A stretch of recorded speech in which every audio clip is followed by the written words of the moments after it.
So the first ghost story from my alma mater, the Chinese University of Hong Kong, is about a ghost girl who has two pigtails, one in the back, one in the front, and no face.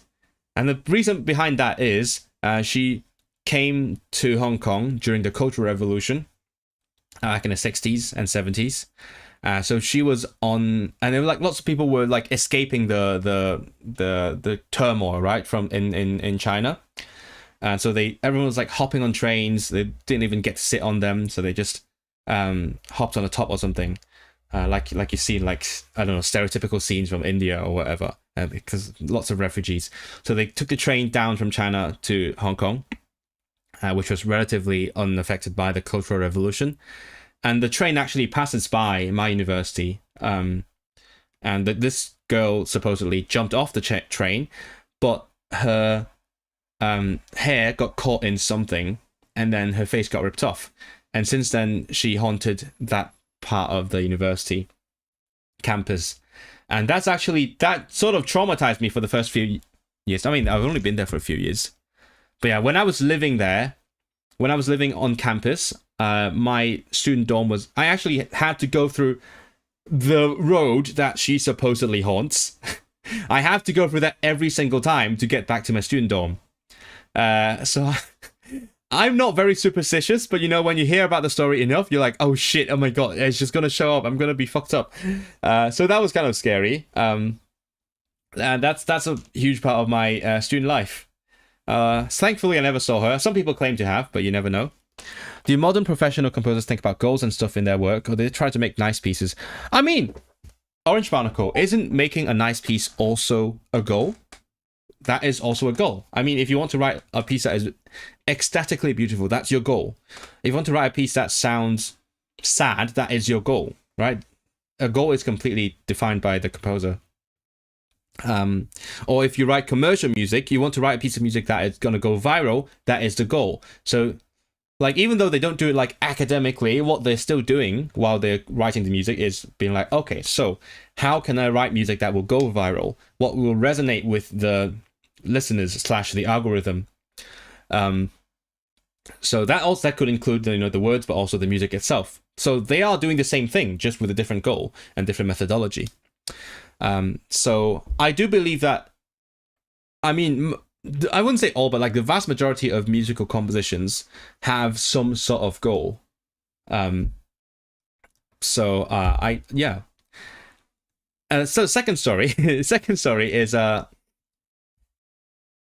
is oh, you know what I'm gonna do is I'm gonna play, because I will talk more in detail about the first miniature, but I won't go into detail about the second. So I'm just gonna play it while I talk about it.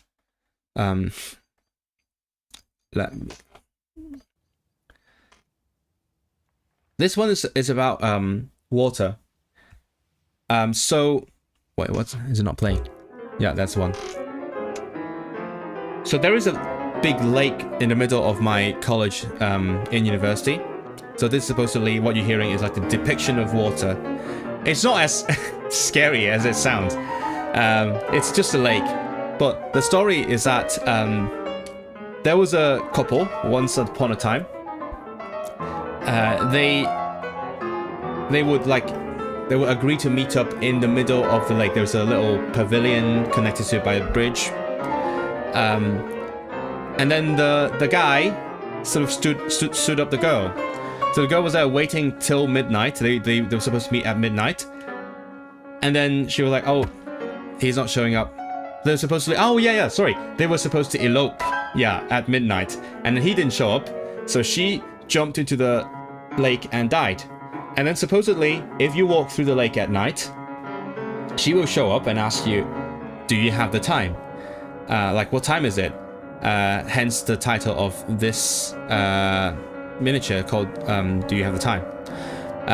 So if you say it is midnight, she's going to drag you into the water. Yay! So that is a story. I guess I think pleasure, popular music are default goals rather than something more specific. Yeah, I think so, yeah. But those are valid goals.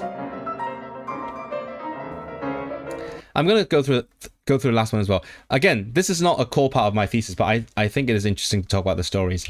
This one is not an actual ghost, but a spirit. So I chose this title so that it sounds a bit like Doctor Whovian, you know, Weeping Angels and all that. But the story is that we had a statue called the Goddess of Liberty in, again, my college, not just my university, but my college within the university. I'm gonna like my own video. It's been there since, I actually don't know how long, probably maybe like the Tiananmen Square protests in the 80s. I'm not sure when it started being there, but then in like 2019-20, it got taken down because, you know, we can't have liberty in this place, right? It's a university. You gotta control the expressions and thoughts. So they took down the Goddess of Liberty statue, and it's now a disappearing statue. So the idea is that the spirit, the statue is gone, but the spirit remains. So in a way, it still haunts the place for better or for worse. You know, if you don't like the spirit of liberty, then you will be haunted by it.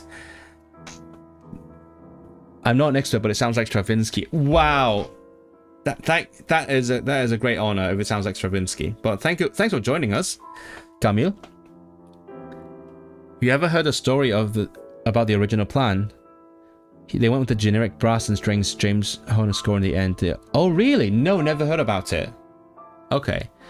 Would you ever consider writing for a TV show? If they would take me, I would love to. Actually, my childhood dream was to be a film composer. And I did, in fact, become a film composer for one time, one project.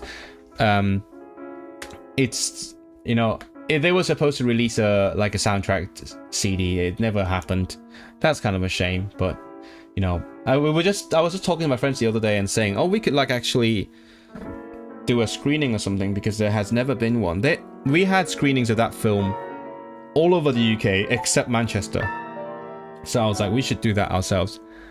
Anyway, so I will talk in more detail about the first one, and I will talk while I play it. It's a Two Pigtails one, the ghost girl on the train. Let me know about the volume. When was that? That was... So I wrote the music in 2021. The film came out in 2022, and we sort of did the film screening tour around the UK in late 22. I think it was premiered in like mid-October. Do you say premiere? Yeah, premiere. Hold on, I need to charge this. I always forget to charge it. And I went to a couple screenings. So like the director is not very good at English, so he had me just voluntarily translating for him for the Q&A after the screenings.